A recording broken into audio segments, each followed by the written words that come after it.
Gavin Swartkorp's a couple of weeks before Simola.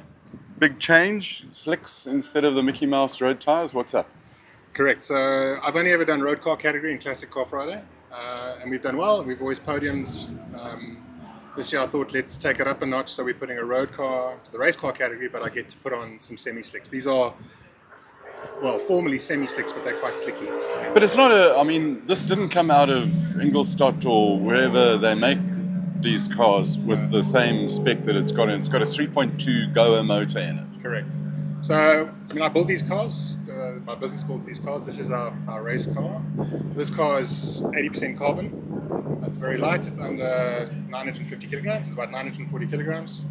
It's got a 3.2 litre motor in the back, very high compression, twin spark, an RSR cam, which is what you can hear, and a lot of air running through it.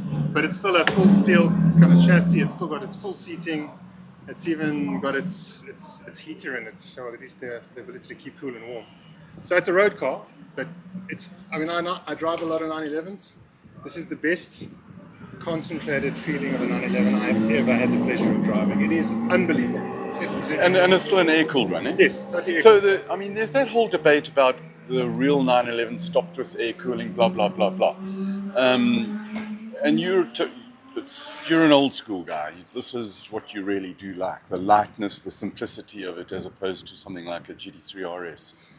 Good question. I mean, I'm in the fortunate position to be able to, like, having driven both and drive both. The air cools, what's really nice about them is the analog feeling transfers itself into the drive feel. It's that simple. You're a lot more, like, fast.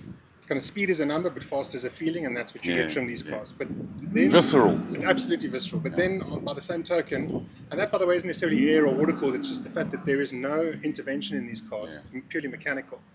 But then again, I mean, I've got a 996 GT2, which is the other kind of swing of the pendulum, which is it's also got no driver aids, but it is brutally fast. And it's fast, but not as thrilling as this. It's much faster, but it's not as thrilling.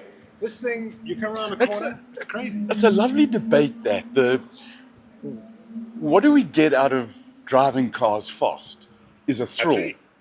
If you want to get ultimate lap times, there's another way of going at it, but it's less thrilling, less entertaining, less audio, and... We have here's an interesting way to look at the debate. We have a client based in Switzerland, very wealthy chap, and he commissioned a car to be built, and he owns 50 cars, okay, a lot of cars, and he's gone to classics because in Switzerland, if you're caught speeding, you lose your car and you have to then buy it back on auction, and you spend a lot of money on a fine. Yeah. And what's happening there is that everybody's kind of transferring their way back to classic, more analog cars, because it's the feeling you're after, not the actual speed that you're doing. Yeah.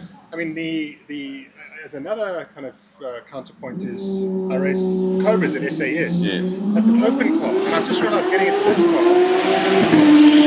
that the open top Cobra feels even more visceral than this, just because you're so into it. And you're completely exposed. Absolutely. So it's a great feeling. All I can say to people is, and it happens all the time, the guys that buy extremely fast but new cars, and they don't grow tired of them, but you can see there's a yearning for something else. You get into an older car like this, be it a Cobra or a 911 or anything, frankly, and you put a bit of welly into it, it's like nothing else. This is amazing. It's just amazing. And by the way, the risk of things going wrong is also high. So and it looks pretty cool as well. Thank you. Right, so what are you expecting? You're up against some proper quick cars, Shelby, whatever those... Yeah, the Daytonas, Daytonas, that sort of thing. Have you got a chance against them? So in the road car category, we were ahead by 4 seconds. I got this car down to 52 seconds up the hill on standard road tyres. I believe there's another 2 seconds for me there. If I can get to the 5.0s, I'm then possibly looking at a podium. Not podium. Sorry, into qualies. That's all. But there's rotary engines. There's 7-cylinder cars. But you know what? That's what's nice about Classic Car Friday. You go and have a bit of fun. You're going to have a bit of competitive fun. And if the class is strong like this one, you couldn't ask for anything more. So let's just hope that we get to actually do the race versus just qualify. But again, if we just don't even qualify, if I get 50s, that's success for me. Awesome.